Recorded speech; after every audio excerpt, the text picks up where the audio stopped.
Good morning children. How are you all? Hope you all are fine.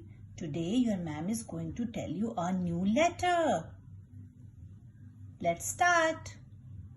This is letter E. This is capital E.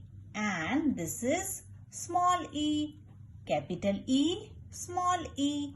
And the sound of letter E is eh. Sound of letter E is eh. E, envelope. E, elk. E, eggplant. E, elf.